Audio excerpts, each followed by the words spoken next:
Fine. With a beautiful morning, we'll start with a new unit. Till now, we have seen few basics of operations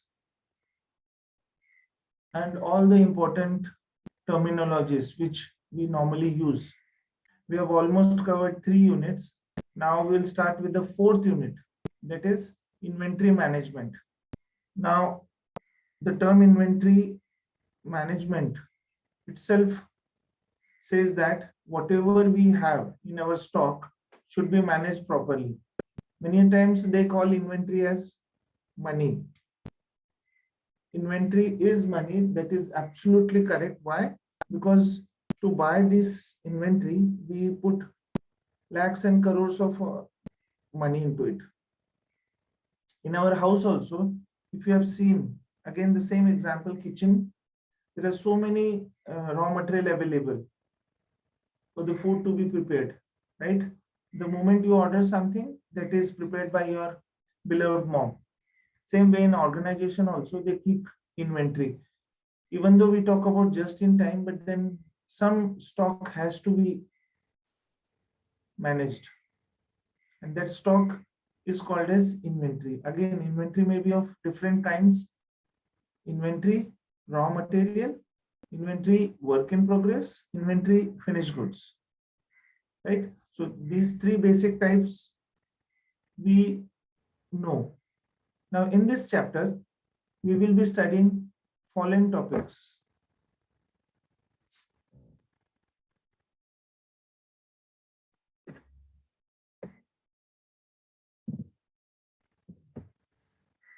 Inventory planning and control, inventory costs, EOQ. EOQ is economic order quantity, and inventory control. So we will be solving problems on EOQ as well as ABC analysis. Right?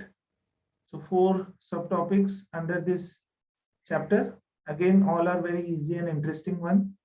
Many of the things you already know, except the calculation of EOQ and the different classifications of material, which is also very interesting.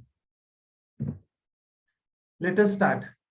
Inventory can be defined as the stock of items kept on hand by an organization to be used to meet the organizational needs and satisfy the customer demand.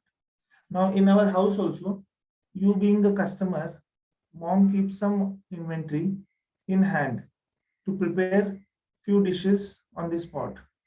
आज आपको कांदा पोहा खाने की इच्छा हो रही है, so she immediately prepares kanda poha, or maybe it's raining outside, so we have kande bhaji, right? So all tempting dishes we normally order or we request. Like she is our mother, so we order also many a times. Mom, ye bana do jaldi se, right? And she immediately prepares. Organization also, customer. In the earlier chapter, we have seen production planning and control, where the marketing department gives us the requirement for an year, and that requirement is broken down into months, weeks, days, and in hours also, or maybe in per second also. So getting that order in hand and start preparing requires some stock in hand, and that particular stock is called as inventory. The main purpose of inventory management is to carry out production work without any stockouts, meet customers' demand, hedge against suppliers' inability to supply goods in time. It means the inventory has to be managed. Inventory has to be managed. Now, many of our students, they are from farming background, right? Even they have stock of wheat, they have stock of onions, they have stock of different cereals in their house, which they normally sell in different months of the year as per the demand increase. The moment demand starts increasing, farmers start selling their material, the final product from the farms which they have cultivated into the market, right? But again that has to be managed. Onions has to be checked every month. Wherever the onions are stocked, it needs to be checked. Wherever cereals or wherever wheat or wherever different finished good is stocked in their house, they need to check it. It means they need to manage it. They need to manage it. They need to preserve it from rodents. They need to preserve it from getting decayed. उसके लिए दवाइयां मारना है, pesticides रहता है, काफी सारी चीजें उसमें करनी पड़ती है. Though it seems very easy, but then it is difficult. It is indeed difficult, and it is time consuming and money consuming also. In the organization also, inventory has to be managed. अब ये management करना क्यों जरूरी है? Because suppose because of corona lockdown was there, you were not getting the raw material, required raw material from the suppliers. Why? Because transportation was stopped everywhere. ऐसे समय में आप लोग अपना प्रोडक्शन कैसे निकालें? So whatever buffer stock, buffer मैंने आपको बता दिया, buffer means shock absorbers. Whatever buffer stock you have in your organization, that has to be managed properly. जो important customers है, जो बहुत ही important है, अगर हम लोग उनको lose करेंगे तो we may lose our business also, we may lose our share also in the market. तो वो मैनेज करना बहुत जरूरी है. जो जो इम्पोर्टेंट लोग हैं हम लोग उन्हीं को दे रहे हैं. बाकियों को हम लोगों ने कहा कि थोड़ा सा लॉकडाउन की वजह से we are facing raw material problem, so you wait for some time, right? That is important, and that is done by inventory management. So that is done in this process of inventory management. So inventory management can make a significant contribution to firm's profit. How firms profit? If we manage inventory, then we may directly increase the profit. अभी जैसे मैंने आपको बताया, farmers वो अपने जो भी crop है उसको प्रोटेक्ट करते हैं, अपने घर में भी रखते हैं साल भर, 6 महीने 5 महीने, तो भी उसको प्रोटेक्ट किया जाता है. Vegetables normally we can not keep, but then in foreign countries farmers do have their deep freezes, refrigeration facilities, तो उसमें वो लोग वेजिटेबल्स भी रख सकते हैं. इंडिया में we do not have that infrastructure with each and every farmer. और एक गांव में एक इंफ्रास्ट्रक्चर होना ही चाहिए विद रेफ्रिजरेशन, तो वो भी नहीं होता है. यहाँ पे सारे फार्मर्स अपना क्रॉप जाके रख रहे हैं, वेजिटेबल जाके रख रहे हैं, so it can be used for 1-2 months 3 months as and when demand comes. यहाँ पे हम लोग बात कर रहे हैं कि इन्वेंट्री अगर हम लोगों ने अच्छे से मैनेज की तो हम लोग डायरेक्टली प्रॉफिट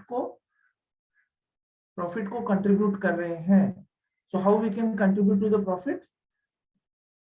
See, inventory में काफी बार inventory पड़े खराब हो जाती है.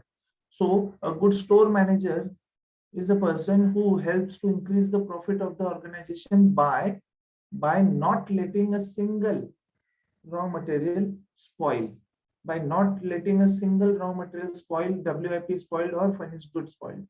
Inventory में store में काफी सारा material पड़ा रहता है और वो इधर उधर फैला भी रह सकता है, but then stores managers duty is to keep it in proper racks, proper bins. उसको प्रॉपरली कलर कोडिंग होना चाहिए, उसको नंबर कोडिंग होना चाहिए. Why colour coding? Because there is unskilled labour working with the stores department. अब उसको ये पता नहीं है कि इसको ये चीज कहते हैं या फिर he can not read. For such people we put colour coding. उसको बता दिया कि जो बॉक्स रेड से मार्क है उसमें से 2 यूनिट लेके आ जा, तो he will immediately bring it. But वहां पे अगर कुछ XYZ लिखा रहेगा, पॉलीप्रोपिलीन, रिक्विजिशन स्लिप में पॉलीप्रोपिलीन लिखा हुआ, ही कैन नॉट रीड, तो वो लाएगा क्या? For that colour coding is important. Two other types of codings are also used in organisation. Now we have started about multi storing facilities. Air space जो रहता है वो भी यूटिलाइज करना शुरू कर दिया है कंपनीज ने. So a single unit saved is whatever single unit price is that is directly added to your profit. एक यूनिट अगर खराब हो रहा था या एक नट बोल्ट यहाँ वहां पड़ा हुआ था, आपने उठा के उसको जगह पे रख दिया, so you saved 5 to 10 rupees of the organization, which is directly added to the profit. So that's why I'm saying inventory is money. Now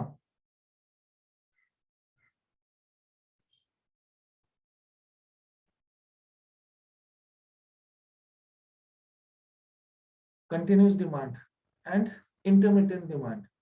Inventory planning can be done, but then Before planning, let us understand that there are two types of demands. एक तो demand जो रहती है वो continuously आती रहती है कि इसके बाद ये, इसके बाद ये. Independent demand items are continuous demand items like bike, pen. Continuous demands for an item will require constant availability of items and periodic replacement to refill. Non-availability will lead to back orders, loss of goodwill, extra cost for delivery commitments. And if you understand continuous demand and intermittent demand, ये जो grocery shop रहते हैं उनको continuously demand रहती है अलग अलग products की. टू व्हीलर कंपनीज जो रहती है उनको कंटिन्यूस डिमांड रहता है. पेन की डिमांड कंटिन्यूस रहती है. तो ये सब जो भी चीजें रहती है इसकी कंटिन्यूसली डिमांड चालू रहता है. If you are manufacturing such type of products then you need to understand how much stock will be required. और इसमें बफर स्टॉक थोड़ा सा आपको ज्यादा रखना पड़ता है. अगर 1 महीने का स्टॉक है आपके पास तो you need to keep at least 2 months 3 months stock. क्योंकि अगर कुछ प्रॉब्लम आ जाए, सुनामी आ गया, जैसे अभी mobile companies, continuous demand is there for handsets, right. अब सुनामी की वजह से या फिर काफी सारे प्रॉब्लम्स की वजह से काफी बार रॉ मटेरियल इंपोर्ट नहीं हो पाता है from China, from Taiwan, from other countries, Asian countries, जहाँ पे ये सब प्रोडक्ट्स रॉ मटेरियल बनते हैं जो हमारे यहाँ पे मंगाए जाते हैं. So we normally import it. अगर उसमें कुछ प्रॉब्लम आ जाए तो we need to keep some buffer stock. यहाँ पे कंटिन्यूस के लिए बफर स्टॉक ज्यादा रहेगा, इंटरमीडिएट के लिए कम रहेगा. प्लानिंग करते समय आपको ये पता होना चाहिए कि आपका जो प्रोडक्ट है वो किस कैटेगरी में आता है, कंटिन्यूस डिमांड के कैटेगरी में आता है या फिर इंटरमीडिएट डिमांड के कैटेगरी में आता है. So in case of dependent demand items, the demand is always, for such items demand is always derived. Number of engines required per month. So definite demand for spare parts is to be determined on some basis. Tail lamp. Hence planning for the independent demand item should include some cushion for handling uncertainties. अब उन्होंने ये कहा है कि यहाँ पे it is not continuous demand. तो काफी बार continuous demand नहीं है तो stores के लोग कहते हैं कि अरे इसको हम लोगों ने उस पे ध्यान नहीं दिया तो भी चलता है. But all of a sudden once you start getting demand, and if you do not have raw material, then again your company will be in fix. So उस problem को tackle करने के लिए they have to have some cushion raw material. Cushion raw material, safety stock. अब ये safety stock भी continuous demand में जितना raw material है उसके जितना नहीं रहेगा, but इसमें थोड़ा रहेगा. Inventory management planning में whatever raw material is available, वो हम लोगों ने देखा हुआ है कि raw material available क्या है, because everything is available on our computers. At a click of a button you will get a printout कि किसका क्या material पड़ा हुआ है. उसमें और कितना मंगाना है वो देखा जाता है. So planning is done. कहाँ से मंगाना है, किससे मंगाना है, ये सब चीजें जो भी inventory management करता है, actually it is done by stores manager. So वो लोग करते हैं. Now we have seen two different types. One is continuous and one is intermittent demand. अब उसमें कौन कौन से टाइप्स रहते हैं इन्वेंट्री में वो भी हम लोग एक बार देख लेते हैं. सो प्रोडक्शन इन्वेंट्रीज, जो प्रोडक्शन में डायरेक्टली कंज्यूम होती है उसकी इन्वेंट्रीज रहती है. Raw material, parts and components which become parts of the finished product in the production process. Chassis, गाड़ी की जो चासी रहती है, बड़े बड़े ट्रक की जो चासी रहते हैं, चासी मीन्स बॉडी, वो कंपनी खुद नहीं बनाती, वो कहीं और से आती है. So that is raw material. वो उस कंपनी का फिनिश प्रोडक्ट रहता है. But then for my company, my truck manufacturing company, it is raw material. वो डायरेक्टली कंज्यूम होता है प्रोडक्ट बनाने के लिए. नट बोल्ट्स डायरेक्टली कंज्यूम हो रहे हैं, उसको हम लोग प्रोडक्शन इन्वेंट्रीज कहते हैं. जो चीज डायरेक्टली प्रोडक्शन में लगती है उसको प्रोडक्शन इन्वेंट्री कहा जाता है. अब यहाँ पे देखिए MRO maintenance, MR repair, O operating. So MRO inventories. अब इसमें क्या क्या आता है जो मेंटेनेंस के लिए लगती है, oil, right, brushes, cleaning material, repair and operating supplies. ये सब चीजें मशीन्स को रिपेयर करने के लिए लगती है. मशीन्स डायरेक्टली हम लोगों को प्रोडक्ट बनाने में मदद करते हैं, but then it is not consumed for production. मतलब वो प्रोडक्ट के अंदर उनका कुछ ये नहीं रहता है. Machines are separate. उस मशीन पे हम लोग प्रोडक्ट रॉ मटेरियल डाल के प्रोडक्ट फाइनल बनाते हैं, but which do not become part of finished goods, right? Lubricant है, grease है, cotton waste है. Cotton waste means कपड़े जो रहते हैं ना, काफी बड़े बड़े क्लॉथ इंडस्ट्री में से हम लोग छोटे छोटे कपड़े के टुकड़े मंगाते हैं, which is waste for them, but then that is also sold. अगर उन्होंने प्रॉपरली सिग्रीगेट किया रहेगा तो उसको सेल किया जाता है फॉर मैन्युफैक्चरिंग कंपनीज और फॉर इंजीनियरिंग कंपनीज, हाथ साफ करने के लिए, मशीन साफ करने के लिए। आप लोग जब गैराज में जाते हो अपनी 4 व्हीलर या 2 व्हीलर लेके, so the boys they normally use ऐसे ही क्लॉथ्स, वो कॉटन वेस्ट ही यूज करते हैं अपने हाथ साफ करने के लिए, गाड़ी को साफ करने के लिए, गाड़ी का कुछ पार्ट है या फिर ग्रीस को साफ करने के लिए, spare parts for machine repair. Then comes in process inventory, also known as work in progress or process. अब वर्क इन प्रोसेस में रॉ मटेरियल अंदर आया, उस पर ड्रिलिंग हो गया है, उसके ऊपर से उसको प्रीहीट कर दिया है। अब ये प्रीहीट करके हम लोगों ने रख दिया है उसको। सो जहां पे हम लोगों ने रख दिया है उस स्टेज को हम लोग कहेंगे वर्क इन प्रोसेस। वो अभी तक फाइनल प्रोडक्ट बना नहीं है, that is also called as in process inventory. Just excuse me for the spell mistake, it is semi-finished goods inventories. These are parts of sub-assemblies found at various stages in production process. काफी अलग अलग जगह पे, जैसे chassis के ऊपर हम लोगों ने बॉडी तो फिट कर दी है बट अंदर के पार्ट्स फिट नहीं किए हैं, ट्रक के लिए या 4 व्हीलर कंपनीज के लिए, या फिर उसमें पेट्रोल टैंक नहीं फिट किया अभी तक, टायर्स फिट नहीं किए। तो ये जो हाफ मैन्युफैक्चर्ड प्रोडक्ट है, हाफ मैन्युफैक्चर्ड, उसको कहेंगे work in process. Then the final type is finished goods inventory. Finished goods inventory, I need not tell you the product which is kept in the warehouse ready for the shipment. So these 4 types of inventories any company handle or stores. But please understand, again and again I am telling you why you are studying this now particular unit, because inventory is money, directly it is a money. अगर उस ware house में आग लग गई और आपका सारा का सारा प्रोडक्ट जल गया या रॉ मटेरियल भी वहां पे रखा था वो भी जल गया, then again you will be in loss of lakhs and crores of rupees. तो उसको मैनेज करना बहुत ही ज्यादा इंपॉर्टेंट रहता है।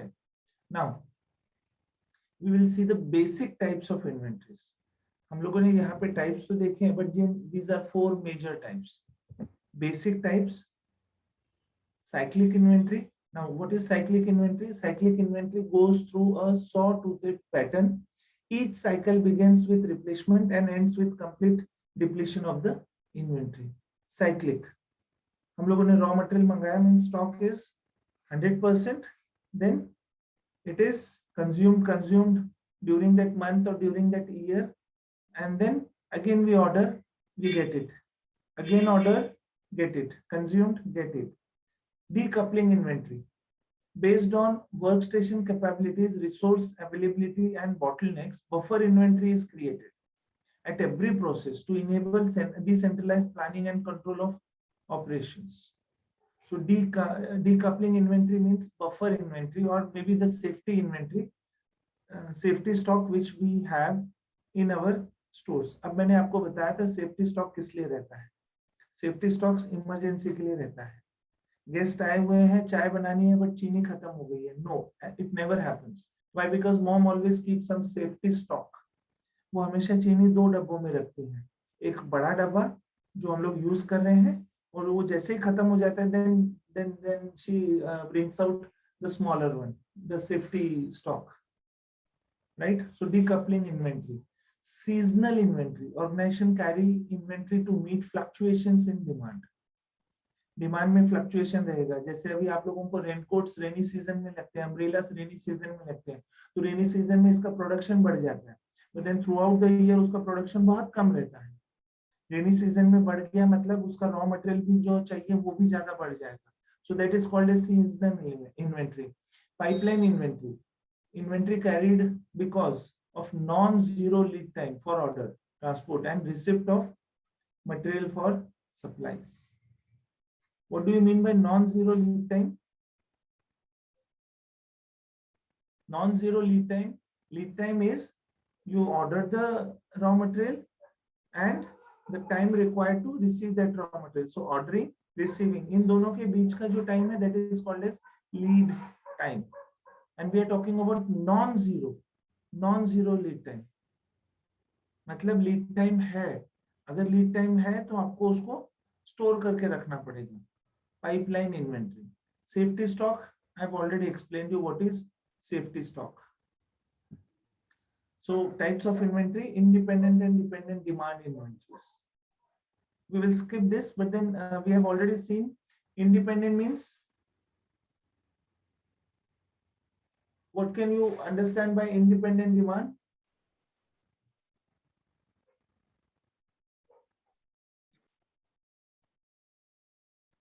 इंडिपेंडेंस मीन्स सर जो बनाए हुए जो गुड्स है हमने वही यूज, डिमांड इन्वेस्टर्स जो इन्वेंटरी में जो हमने जो गुड्स बना के रखे वो इंडिपेंडेंट गुड्स। अच्छा, जो आइटम्स डिमांड पे डिपेंड नहीं होते उसको हम लोग इंडिपेंडेंट डिमांड कहते हैं, मतलब which is not depending on the demand, right? Finished good items which are ordered by external customers or manufactured for stock and sale are called independent demand items, जो बना के रखे रहते हैं और जैसे ही डिमांड आया हम लोगों ने बनाना शुरू किया dependent demand inventories. Now, why to think about this topic and why to discuss about this topic and why to waste our time in discussing inventory management? Let us see whether it is a waste or it is an investment of time, which we are doing now. There are several reasons to carry inventory. Protect against uncertainties, which we have seen, which we have experienced during lockdown. Uncertainty हो गया, lockdown हो गया अचानक, right? और सारी की सारी companies में रॉ मटेरियल नहीं मिल रहा था, इसलिए काफी सारी कंपनीज बंद होने लग गई थी। To maintain independence of operations, operation depend होता है रॉ मटेरियल पे, बट ये डिपेंडेंसी हम लोगों को कम करने के लिए रॉ मटेरियल रखना पड़ता है। जितना ज्यादा ऑपरेशंस इन्वेंटरी पे डिपेंड रहेगा उतना ही हम लोगों को आगे थ्रेट रहता है कि पूरा प्रोडक्शन लाइन बंद हो सकता है in case raw material stock is not there. So उसके लिए, but there is always a problem. You cannot keep very high raw material stock and you cannot have a zero raw material stock. Just in time भी use करना काफी समय हम लोगों को problem में डाल सकता है। So we talk about just in time, but when we talk about just in time, when the warehouses of the supplier is near to our factory, तब हम लोग कह सकते हैं। But one thing is there, zero stock या zero inventory का जो concept है, which I never understood कि इसको zero inventory क्यों कहा जाता है। आपके यहाँ पे inventory is zero, I understood, right? But then that inventory is stocked by your vendor or maybe the supplier. उसके यहाँ तो inventory है ना, उसको तो संभाल के रखना ही पड़ेगा, बिकॉज आप लोग कभी भी उसको फोन कर दोगे और कहोगे 2000 यूनिट्स ऑफ नट बोल्ट्स मुझे भेज दो या 2000 लीटर्स ऑफ ऑयल मुझे अभी के अभी चाहिए। He has to store it. So just in time is okay, but zero inventory, whether zero inventory exists in any organization, for a particular organization it is okay, but for vendors of those organizations it is not okay. It cannot be possible zero inventory. तो वहां पे independence of operations कहते हैं हम लोग, तो हम लोगों को इन्वेंटरी रखना ही पड़ेगा। फ्लेक्सिबिलिटी इन प्रोडक्शन शेड्यूलिंग, अगर हम लोगों को प्रोडक्शन के शेड्यूल में फ्लेक्सिबिलिटी चाहिए, so we have to have inventory. कभी भी प्रोडक्शन हम लोगों को शुरू करना है, कभी भी बंद करना है, इन चीजों के लिए you have to have inventory to meet seasonal and cyclic demand. I have already explained. To take advantage of price discount while buying. अभी the dilemma in front of stores manager or maybe materials manager is many times we get discounts, heavy discounts if we buy the raw material in bulk. अब मेरा problem ऐसा है कि मुझे discount तो मिल रहा है, राइट? आप लोग, एक छोटा सा एग्जांपल देता हूँ। you had been to DMart or you had been to some other shopping mall और वहां पे आप लोगों ने देखा कि डिमांड डिस्काउंट मिल रहा है, मे बी से कोल्ड ड्रिंक्स पे डिस्काउंट मिल रहा है, एक के ऊपर एक bottle free. It means almost 50% price reduction पे आपको वो प्रोडक्ट मिल रहा है, राइट? अब आप लोगों ने उसको खरीद तो लिए, दो आप लोगों ने बॉटल्स खरीद लिए, आपको एक महीने में एक ही लगता है, तो दूसरी जो बॉटल है आपने उसको स्टोर करके रखिए, मतलब you are carrying that inventory for 1 month.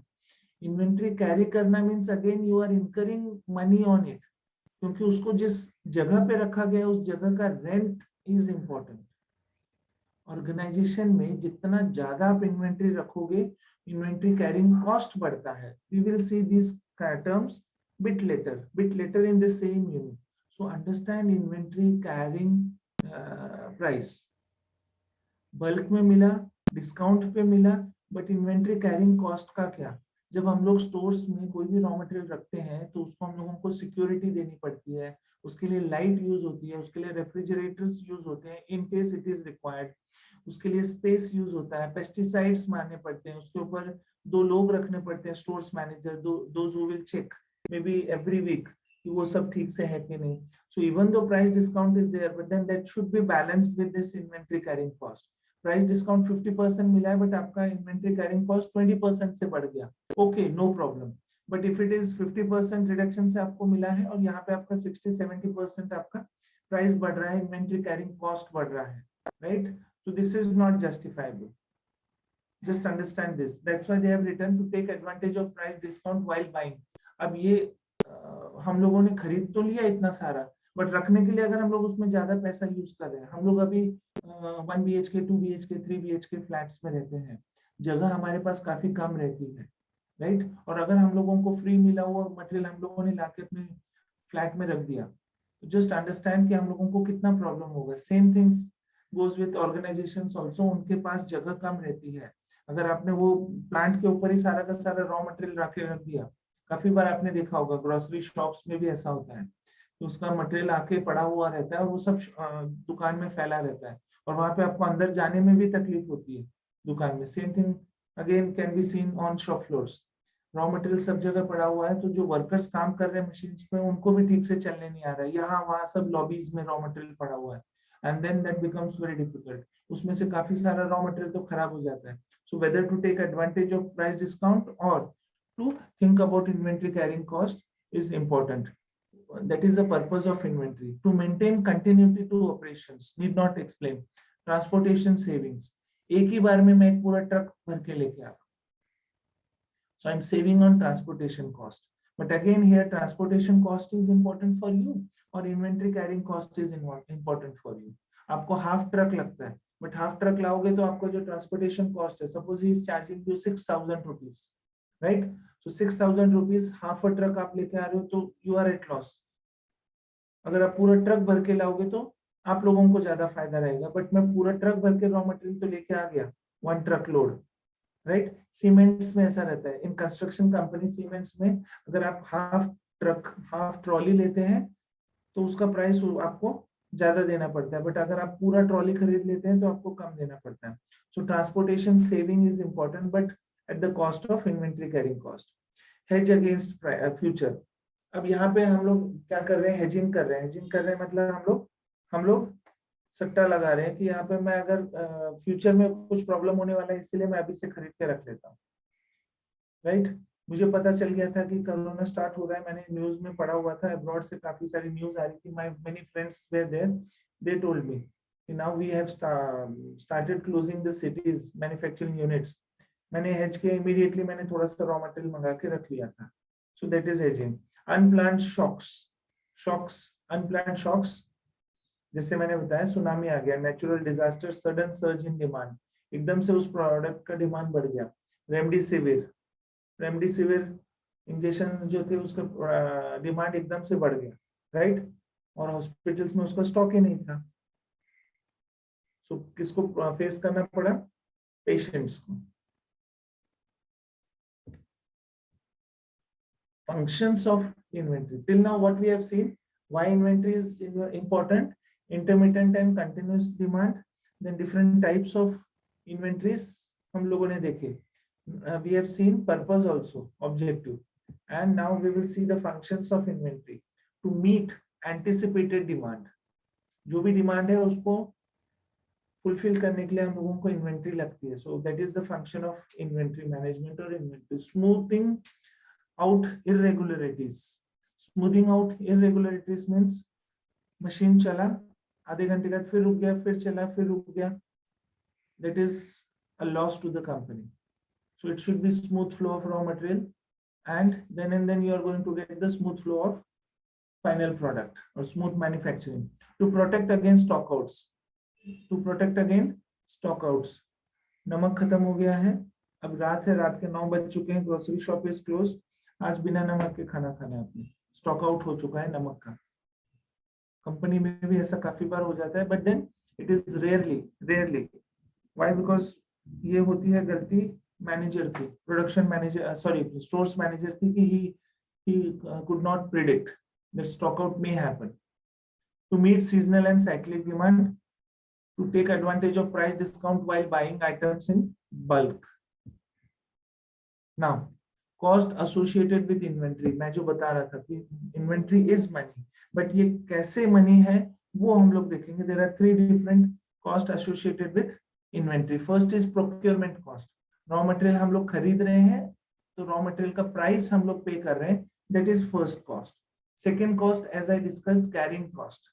Inventory को रखने के लिए, स्टोर्स में रखने के लिए स्टोर मैनेजर की सैलरी आती है, स्टोर्स असिस्टेंट्स की सैलरी आती है, कंप्यूटर वहां पे यूज हो रहा है उसका खर्चा है, electricity you are using, then you are using different storage handling materials, right, forklift use होता है, क्रेन यूज होती है उस स्टोर में, ये सारी चीजों का जो कॉस्ट रहता है वो इन्वेंट्री कैरिंग कॉस्ट में आता है।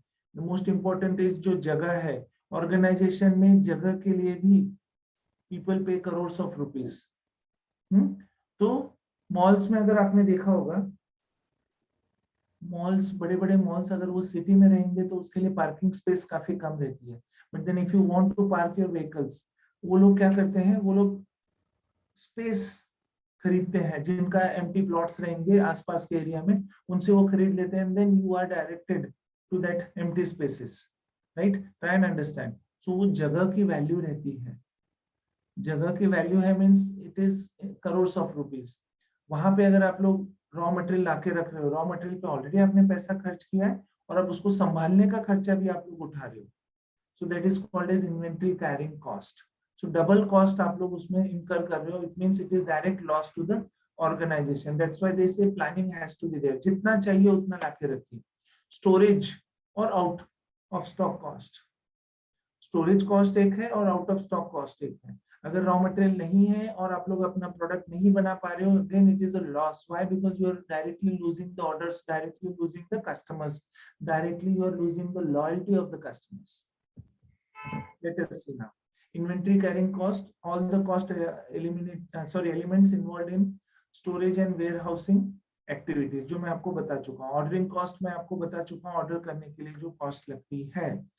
Now check this, it is denoted as CC, carrying cost, and graphically it has linear relationship with the level of inventory held, CC.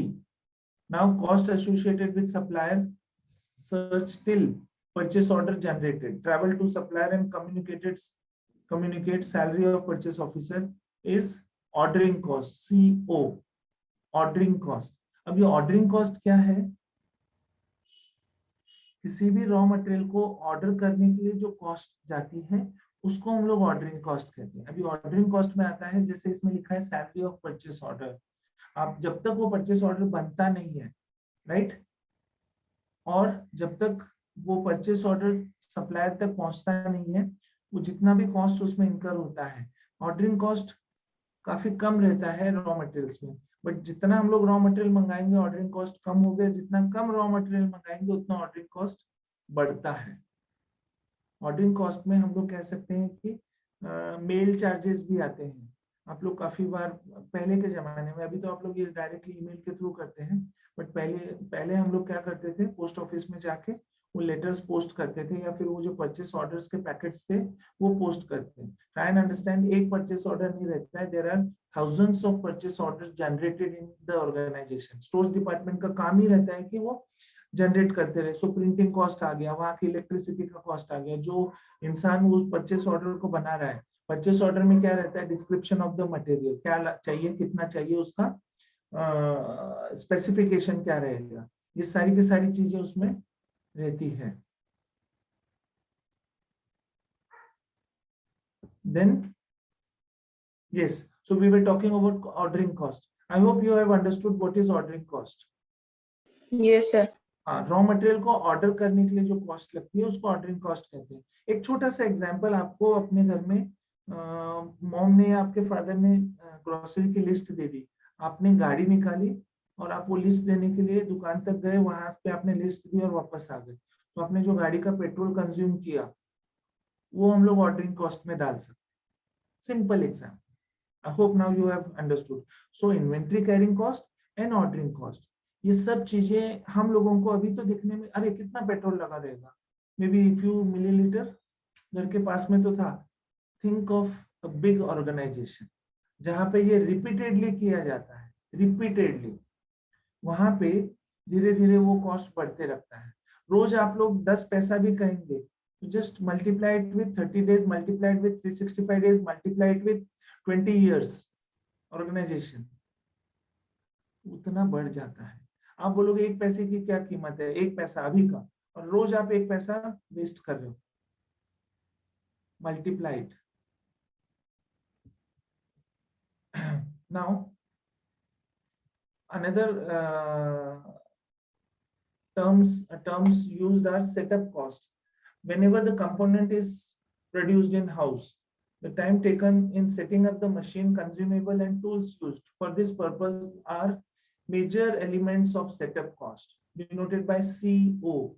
Ordering cost, ordering cost में ही ये setup cost भी डाला जाता है. ये setup cost रहता क्या है, मैं आपको एग्जांपल देता हूँ. आप लोगों को there is a big machine and where the die has to be changed. अब मुझे रॉ मटेरियल दूसरा बनाना है तो मुझे वो डाई चेंज करना पड़ेगा. अब मैं वो डाई चेंज कर रहा हूँ. डाई चेंज करने के लिए मुझे मशीन रोकनी पड़ी, उस मशीन को खोलना पड़ा, उसमें वो डाई रखना पड़ा, अगेन मशीन को मैंने रोका. So there are labour utilised, money is invested, then again time is invested. तो ये तीनों फैक्टर का जो एडिशन रहता है उसको हम लोग सेटअप कॉस्ट करेंगे. Setup cost is also included in ordering cost. Why? Because if we are not procuring it, we are manufacturing it. If we are manufacturing it तो उसका प्राइस उसमें सेटअप कॉस्ट भी उसमें ऐड कीजिए. Now cost of shortage. Cost of shortage मुझे बताने की भी जरूरत नहीं है. What will be the cost of shortage? आपको आज खीर खानी थी, बट देन सेवैयां जो रहती है खीर के बनाने के लिए ingredient, that is not available in the kitchen. So वो कॉस्ट कितना हुआ वो आप समझ सकते हैं. That is satisfaction cost. In the organization raw material is not available and we are unable to give the product to the customer. Customer को वो प्रोडक्ट बहुत ज्यादा इंपॉर्टेंट था, उसको वो चाहिए ही था, नहीं तो उसका प्रॉब्लम हो जाता, और उसका प्रॉब्लम हो गया. You lost that customer, long term relations खराब हो गए, आपकी लॉयल्टी कम हो गई, आपका गुडविल जो कंपनी का था वो कम हो गया. सो कैस्केडिंग इफेक्ट रहता है cost of shortage. Cascading effect. अगली बार से वो आपके ऊपर विश्वास नहीं रखेगा. दो he is very good friend of yours, वो हमेशा एक अल्टरनेट सोर्स संभाल के रखेगा. वो आधा ऑर्डर आपको देगा, आधा ऑर्डर किसी और को देगा, बिकॉज यू डिस्ड हिम, आप लोग उसको प्रोडक्ट दे नहीं पाए. सो that is cost of shortage. वहां पे आपके प्रॉफिट का लॉस हुआ है, वहां पे आपके गुडविल का लॉस हुआ है. Goodwill you all know intangible asset में आता है, राइट? बैलेंस शीट में आप लोग लिखते हैं ना गुडविल, लिखते हैं नहीं लिखते हैं? फाइनेंस को. हाँ, सो गुडविल बहुत इंपॉर्टेंट है. आप लोगों ने जो कहा कि सर मुझे असाइनमेंट के लिए और 4 दिन दीजिए, और 4 दिन के बाद आपने असाइनमेंट फिर भी नहीं किया. नहीं सर मैं अभी भी बहुत बिजी हूँ. आप लोग अपना गुडविल कम कर लेते हैं. वो भी आपके मार्क्स को डायरेक्टली रिफ्लेक्ट करता है. Because I am not happy with your performance. आपने 4 दिन बोला था, 4 दिन में नहीं दिया, you are again asking for 2 days 3 days. Every time I am saying, not first time second time, every time you are giving excuses. Fourth semester में जब मार्क्स दिए जाते हैं तो we normally calculate first second third sem performance also. So first sem में भी आपने वही किया था जो सेकंड में किया है, जो थर्ड में किया है, then definitely you are going to get very good marks in your fourth semester depending on your performance. Understand that? So that is cost of shortage.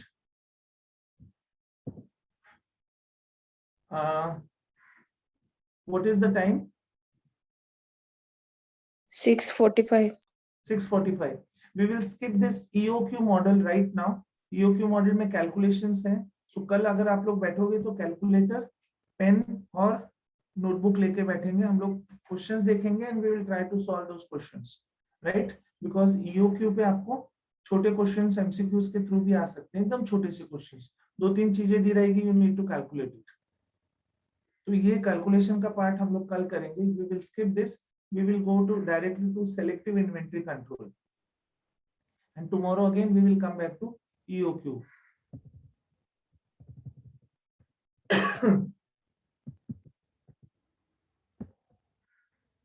Now, inventory control system. Inventory control system में there are two types. One is continuous review system and another one is periodic review system. Right? Continuous review system क्या रहता है? It is also called as Q system, whereas periodic review system is called as P system. Now, two bin system, continuous system को हम लोग two bin system भी कहते हैं. As the raw material getting consumed, the larger bin is emptied first. मतलब दो bin रखे. Bin मतलब क्या? Bin, dust bin. Dust bin मतलब क्या? कचरा फेंकने वाला डब्बा. So bin is a box, container. हम लोगों ने दो कंटेनर में अपना रॉ मटेरियल रखा हुआ है. पहला वाला बड़ा रहता है, दूसरा वाला छोटा है, राइट? सो पहला वाला खत्म हो गया, इमीडिएटली हम लोगों को ऑर्डर देना पड़ेगा. So larger bin is emptied first. As soon as the larger bin is emptied, order is placed with the supplier for predetermined quantity. During lead time, material from smaller bin equal to reorder point is consumed, and during replenishment, smaller bin is filled first. Remember this. हम लोगों ने lead time के बारे में बात किया है. Order दिया, मुझे ऑर्डर मिल गया, मतलब मेरा रॉ मटेरियल मिल गया, राइट? आपने अमेज़न पे जो ऑर्डर दिया था उसको आपको 5 दिन लगे, तो this 5 days is your lead time. अब आपका फर्स्ट बिन खत्म हो गया है. फर्स्ट बिन खत्म हो गया मतलब आपने छोटा वाला बिन कंज्यूम करना शुरू किया. समझने की कोशिश कीजिए कि छोटा वाला बिन जो रहता है उसमें कितने दिन का स्टॉक रहता है? 5+ days का, 5 या फिर 6 दिन का उसमें स्टॉक रहता है. बड़ा वाला खत्म हुआ, आपने ऑर्डर दे दिया. ऑर्डर देने का यू नो कि 5 days it will take. You started consuming from the small bin. Small bin खत्म हो रहा है. जैसे ही वो खत्म होने से पहले आपको रॉ मटेरियल रिप्लेसमेंट मिल गया. रॉ मटेरियल रिप्लेसमेंट मिल गया, तो जब जैसे ही रॉ मटेरियल मिला, यू रिप्लेस्ड द स्मॉलर बिन. छोटा वाला बिन वापस से आपने भर दिया. जैसे घर में I give you example of sugar. Mom has kept sugar in 2 boxes. एक बड़ा बॉक्स था, एक छोटा बॉक्स था. छोटा बॉक्स छुपा के रखा हुआ था. छोटे बॉक्स को वापस से मॉम ने भर के जगह पे रख दिया और बड़ा वाला हम लोगों ने यूज करना शुरू कर दिया. Continuous review system. Second is periodic review system. After every specific time interval, inventory is reviewed and replaced up to the certain level. हम लोग वीकली इन्वेंट्री चेक कर रहे हैं और जो जो इन्वेंट्री जहां पे कम है हम लोगों ने उसको रिप्लेस कर दिया, उसको भर दिया. ऑर्डर दिए, मंगा दिया, भर दिया, राइट? वीकली मैं देख रहा हूँ half a drum is available. half a drum of oil maybe, half a drum of half a box of nut bolts, half a drum of raw material. That is called as P system. P system does not have an economic order quantity since it varies according to the demand. Economic order quantity EOQ जो कल पढ़ने वाले हैं उसका concept मैं आपको समझा देता हूँ. EOQ रहता क्या है? Economic order quantity. The moment we say economic, आपको पता है इकोनॉमिक्स क्या रहता है? It deals with money. अब हम लोग जो ऑर्डर करते हैं उसमें इकोनॉमी ढूंढते हैं. That's why it is called as economic order quantity.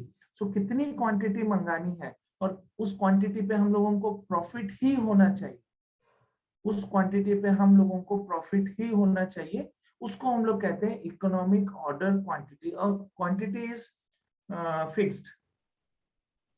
We want 12,000 units of raw material. Now this 12,000 will be divided into different parts depending on your economic order quantity.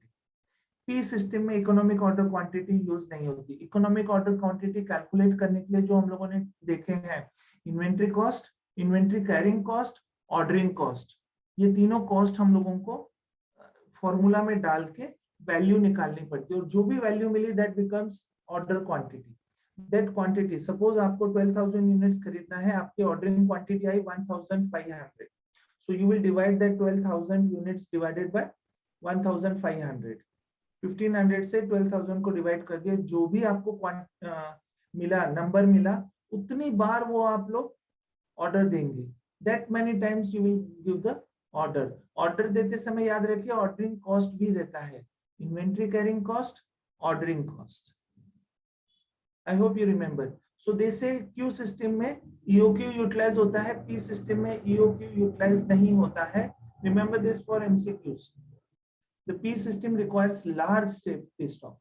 काफी सारा safety stock. क्यों? Because time interval में हम लोग check कर रहे हैं, raw material है नहीं है नहीं है नहीं है नहीं है, मंगा लो. रैंडमली जैसे हम लोग घर में हम लोग ये दोनों सिस्टम्स यूज करते हैं. मॉम जो है हमारी, she is the best stores manager in the world. She knows कि कौन सी चीज को क्यू सिस्टम में डालना है, कौन सी चीज को पी सिस्टम में डालना है. समझ में आ रहा है? मॉम जब मंथली लिस्ट बनाती है तो वो वहां पे पी सिस्टम यूज करती है. मॉम जब शुगर और काफी सारी इंपॉर्टेंट चीजें जो रहती है, इंपॉर्टेंट इंग्रेडिएंट्स रहते हैं, कुछ वेजिटेबल्स ऐसे रहते हैं जो चाहिए ही चाहिए, उन चीजों के लिए वो कंटिन्यूस रिव्यू सिस्टम यूज करती है. ऑर्गेनाइजेशन भी ऐसे ही करता है. जो इंपॉर्टेंट है उसके लिए क्यू सिस्टम, जो इंपॉर्टेंट नहीं है, I am not saying important नहीं है, इट डजंट मीन दैट वो नहीं है, मतलब नहीं भी रहा तो भी चलता है. No, it is also important but to a lesser extent. That's what P system. Check this. ये ग्राफ आपके सामने है. I hope you are able to see this. Yes, yes, sir. Amount on hand. ये safety stock है आपका, ये वाला. आपने ऑर्डर दिया, आपने वापस से ऑर्डर कहाँ पे प्लेस किया है? यहाँ पे. क्यों? Because you have to cover this. ये जो चीज है ये है आपका बफर स्टॉक. मतलब नहीं, this is buffer stock, but why we have ordered here? Because ये आपका लीड टाइम है. So sorry, this is your lead time. Check this. ये जो दोनों की डिफरेंस है, order place, receive order, this is your lead time. इसीलिए order हमने यहाँ दिए, नेक्स्ट टाइम वापस से यहाँ पे दिए, नेक्स्ट टाइम वापस से हम लोगों ने ऑर्डर यहाँ पे दिए. Q system. पी सिस्टम में ये देखिए हम लोगों ने यहाँ पे क्या किया है? Place order, replace, place order, replace. But ये जो है ये देखने की कोशिश कीजिए. What is this? You have consumed. यहाँ पे सेफ्टी स्टॉक जो है आपने उसको हाथ नहीं लगाया है, स्लाइड अंदर गया है. यहाँ पे आप लोगों ने सेफ्टी स्टॉक कंज्यूम कर लिया है.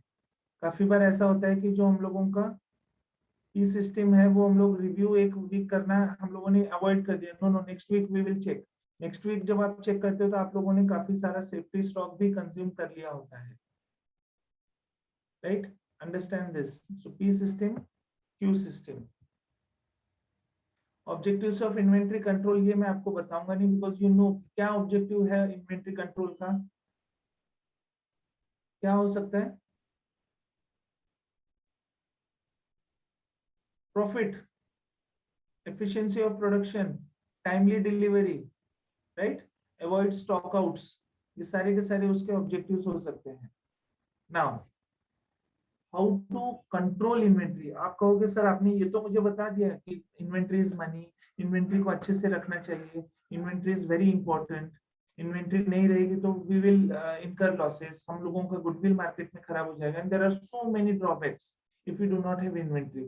इन्वेंट्री ज्यादा भी रहा तो सर आपने बताया था कि ज्यादा भी रहा तो उसके ऊपर भी हम लोग कॉस्ट इनकर करेंगे. Again that is a loss to the company. So अभी आप कह रहे हैं ज्यादा भी मत रखो और आप कह रहे हैं कम भी मत रखो. But then how to calculate this? Calculate this means a level. वो EOQ से मिलता है हम लोगों को. अब EOQ तो सर हम लोग आपने कहा कल बात करेंगे. अब मुझे ये बताइए कि ये कंट्रोल कैसे करना है. और ऑर्गेनाइजेशन में there are thousands and thousands of raw material, different raw material I am saying, अलग अलग. एक कार को बनाने के लिए as I told you 1600 to 1500 components लगते हैं. ये कंपोनेंट स्टोर करना, उसके ऊपर चेक रखना बहुत डिफिकल्ट काम रहता है. तो what we use is to control this, we use selective inventory control और सेलेक्टिव कंट्रोल ऑफ इन्वेंट्री. घर में कंट्रोल किस पे रहता है गर्ल्स? गर्ल्स पे। नहीं नहीं बेटा, घर में हम लोग किचन में खाने की चीजें जो मॉम कंट्रोल करती है, उसमें सबसे ज्यादा कंट्रोल किस चीज पे रखा जाता है? मीन्स आई मीन टू से कि ऐसी कुछ इंपॉर्टेंट चीजें जो थोड़ी सी महंगी भी रहती है और उसको कंट्रोल किया जाता है, उस पर हमेशा चेक रहता है मॉम का कि ये ज्यादा यूज नहीं होनी चाहिए, इसको छुपा के रखो। घी। घी, एब्सोल्युटली, घी महंगा रहता है और वो ज्यादा कंज्यूम नहीं होना चाहिए। ऑयल, एडिबल ऑयल जो हम लोग यूज करते हैं, वो भी ज्यादा कंज्यूम नहीं होना चाहिए, बिकॉज वो महंगा भी है और वो that is not good for health. अभी ऑयल, एडिबल ऑयल के प्राइसेस आपको पता है, राइट? सिमिलरली ऑर्गेनाइजेशन में भी जो महंगी चीजें रहती है, महंगा रॉ मटेरियल रहता है, उसको ज्यादा कंट्रोल किया जाता है, उसके ऊपर ज्यादा चेक रहता है। और जो एक एक 50 पैसे में, 1 रुपए में, 2 रुपए में जो नट बोल्ट्स आते हैं, उसको थोड़ा सा कम ध्यान दिया जाता है। That is called as selective inventory control. पूरा का पूरा घर में जितना भी मसाले और ये सब चीजें हैं उसको कंट्रोल नहीं। इलायची देखिए हमेशा कंट्रोल में रहती है, राइट? इलायची, ड्राई फ्रूट्स घर में एक अलग से इसमें रहता है, कंट्रोल में रहता है। वैसे ही ऑर्गेनाइजेशन में भी ये सारी चीजें कंट्रोल में रहती है। Why? Because it is expensive. A, it is expensive, it gives diffused results. Selective control means variation in methods of control from item to item based on selective basis, based on selective basis. अब यहाँ पे हम लोग दो major categories देख रहे हैं ABC analysis छोड़ के। प्रोक्योरमेंट बेस्ड मतलब खरीदने के बेसिस पे हम लोगों ने वीईडी, एसडीई, एसओएस, गोल्फ किया हुआ है। अब ये क्या है, इसके फुल फॉर्म हम लोगों को देखने हैं। स्टोरेज बेस पे मतलब स्टोर करने के बेसिस पे हम लोगों ने एचएमएल, एफएसएन एंड एक्सवाईजेड यूज किया हुआ है। तो ये दो टाइप के सेलेक्टिव कंट्रोल हम लोग यूज कर रहे हैं। One is procurement based, another one is storage based. इसका रिलेवेंस भी हम लोग देखेंगे क्या रहता है, बट इन सबसे अलग है एबीसी एनालिसिस। एबीसी एनालिसिस पे प्रॉब्लम्स भी पूछने हैं। Now what is selective control of inventory? We will start. First is HML। HML second इसमें आता है स्टोरेज बेसिस पे, right? Price of material consumption is not considered, only price, high, medium, low. H high, M medium, low. High price, medium price, low price पे हम लोग उसको control करने की कोशिश कर रहे हैं, राइट? तो स्टोरेज कैसे किया जाता है? हाई प्राइस को सबसे स्टोर कीपर के एकदम पास में, जहां पे वो बैठता है उसके सामने, कि उसका नजर हमेशा रहेगा कि ये सब सेफ है। Then medium and then low priced. VED, vital, essential, desirable, criticality पे कि वो आइटम कितना वाइटल है। ऑक्सीजन, हॉस्पिटल्स में ऑक्सीजन कितना वाइटल है, अब ये हम लोगों को सबको अच्छे से पता चल गया, हॉस्पिटल ओनर्स को भी पता चल गया कि how important oxygen is, because we saw shortage of oxygen. काफी सारे यहाँ पे ऑक्सीजन उन लोगों ने उस पर ध्यान ही नहीं दिया था, but it is very vital. VED किस में आता है? VED comes in procurement base पे। सो वाइटल चीजें हमेशा हम लोगों को कंट्रोल में उसके ऊपर रेगुलर चेक होना चाहिए। सो हम लोग जो कह रहे हैं Q type and P type, so vital में P टाइप आना चाहिए, ये Q टाइप आना चाहिए, वाइटल में Q टाइप आना चाहिए। कंटिन्यूस रिव्यू उसका रहना चाहिए, प्लीज अंडरस्टैंड। ये सब मिक्स है, यहाँ पे आपको ये समझना बहुत जरूरी है। Vital, essential and desirable, vital, essential and desirable. FSN, based on the issue of material from stores, जहां से स्टोर से इशू किया जाता है, किस कैटेगरी में आता है? सेकंड कैटेगरी, स्टोरेज में आता है। Fast moving, slow moving, non moving. Understood? Fast moving, slow moving and non moving. जो मटेरियल बहुत फास्ट मूव होता है उसको Q सिस्टम, जो मटेरियल स्लो यूज होता है उसको P सिस्टम। फास्ट मूव हो रहा है मतलब कंटिन्यूस चेक रखना पड़ रहा है मुझे, क्योंकि वो जल्दी से जल्दी मूव हो रहा है। Golf, GOLF, procurement base. Golf means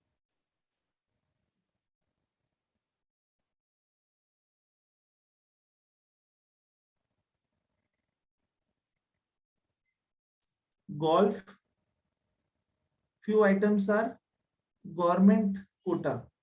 काफी सारा जो आइटम रहते हैं गवर्नमेंट के कोटा पे डिपेंड रहता है. कोटा कितना ओपन किया, कितना क्लोज किया, that material comes under GOLF, golf. So source of procurement, हम लोग ये गवर्नमेंट से मंगा रहे हैं या नॉन गवर्नमेंट ऑर्गेनाइजेशन से मंगा रहे हैं. काफी बार एक्सपोर्ट में और इंपोर्ट में भी काफी कोटा उसका डिसाइडेड रहता है कि आप इतना कोटा ही इंपोर्ट कर सकते हो या फिर आप इतना कोटा ही एक्सपोर्ट कर सकते हैं, just to take care of the companies which are already working in the nation. हमारे नेशन में काफी सारे. अभी आप लोग बोलोगे कि सर इसका एग्जांपल दीजिए, तो मैं आपको कहूंगा कि फार्मर्स जब ऑनियन की क्रॉप कल्टीवेट करते हैं, ऑनियन काफी सारा रहता है.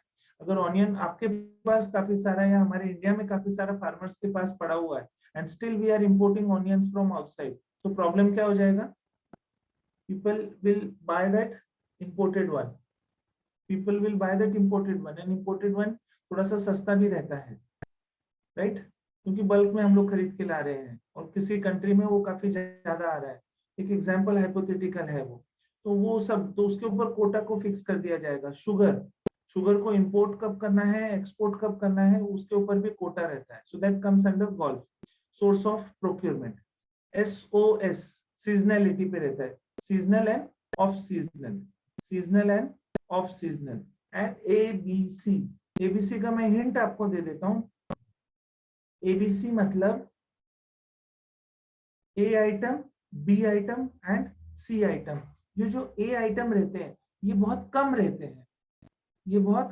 रहते हैं, बट इसका जो प्राइस रहता है वो 70%, approximately 70% of the total consumption और टोटल स्पेंडिंग ऑन ये इन्वेंट्री पे रहता है. मतलब एग्जांपल लीजिए कि हम लोग 100 रुपए इन्वेस्ट कर रहे हैं रॉ मटेरियल में. 100 रुपए में से 70 रुपीज हम लोगों ने ए टाइप ऑफ आइटम के ऊपर इन्वेस्ट किए हुए हैं. बी जो रहता है वो 20% रहता है. ए क्या है? ए 10% आइटम है बट 70% उसकी कॉस्ट है. बी 20% आइटम्स है और उसकी प्राइस भी 20% ही है अप्रोक्सीमेटली. सी क्या है? Remaining 70% of the items, but उसका प्राइस कितना है? 10%. So it is reverse. यहाँ पे ए 10%, 70%, ए बी सी. सो जो छोटे से है, कम आइटम्स है, ड्राई फ्रूट्स कम है, घी कम है, उसके ऊपर ज्यादा चेक रहेगा. So A item, right? बाद में सारे मसाले और वो आएंगे, B item. And C wheat, ज्वार, जो आपके घर में एम्पल पड़ा रहता है. A, B, C. These will be discussed in detail tomorrow. ये हम लोग खत्म करेंगे चैप्टर कल with detailed discussion of all the selective control methods. Fine? Any Yes, sir. queries? Any Yes, sir. queries? Yes, sir. Sir MCQs लेने वाले थे ना. या MCQs का काम अभी तक नहीं हुआ है. So I'm thinking to complete this 4th chapter again. उस बीच में हो गया तो ठीक, नहीं तो after 5th chapter we will discuss MCQs. But then don't worry, before your final exams we'll definitely discuss the MCQs. Okay, sir. Yes, any queries? Thank you, sir. आप लोगों ने पढ़ना शुरू कर दिया है ना? Please make your timetable. You don't know when the exams will be, but रोज थोड़ा थोड़ा पढ़ाई कीजिए, because I think you will get not more than 15 to 20 days. They will declare 15 to 20 days earlier to your exam. तो उस 20 दिन में आप लोग जॉब कर रहे हो, आप लोग ऑलरेडी बहुत बिजी रहते हो, जो आप लोग हमेशा मुझे कहते हो you are busy. So how you are going to take out time in those 20 days if you are busy, if you are working? So my request to you all is make a timetable. Daily study at least 2-3 chapters of different courses. तब आपका syllabus cover होगा. नहीं तो you will face problem. You need not worry about internals. Why? Because you have already given your assignments. CCs आपने दे दिए, तो internals are covered. You left with only external subjects and university level subjects. उसके बारे में एक अच्छा सा time table बना लीजिए। सबसे पहले तो आपको ये पता है कि सारे कोर्सेस में 5 चैप्टर्स हैं, तो 5 into that many subjects, maybe 6 or 7 or 8 subjects, if I'm not wrong, 9 are there, 9 courses हैं आपके। Yes, sir. Yes, 9 sir. 5 are 45, 9 5 are 45, right? अगर आप एक दिन में कितने चैप्टर्स करेंगे, 3 करते हैं तो 45 डिवाइडेड बाय 3, कितना दिन लग रहा है देख लीजिए। अगर आप 2 ही चैप्टर्स कर पाते हो तो 45 divided by 2, it means 22 23 24 days approximately आपको लग सकते हैं, क्योंकि बीच में एक आध दिन कंटिजेंसी, 2 दिन कंटिजेंसी पकड़ के चलिए। Whatever we are studying in this raw material inventory management, contingency वो भी वहां पे लगाइए कि 2 दिन में कहीं पे आप बीमार हो गए और फिर आप, आई एम सो सॉरी, ऐसा नहीं होगा, बट कंटिजेंसी है, कुछ भी हो सकता है, या फिर कुछ इमरजेंसी काम आ गया, या फिर ऑर्गेनाइजेशन में बहुत इंपॉर्टेंट जॉब था जो आपको कंप्लीट ही करना था, उसके लिए आपके 2-3 दिन चले गए। सो 25 से 26 दिन अगर लग रहे हैं और एक दिन में 2 चैप्टर्स कर रहे हो, आपको उतना टाइम शायद नहीं मिलेगा, तो आप लोग कैसे करोगे?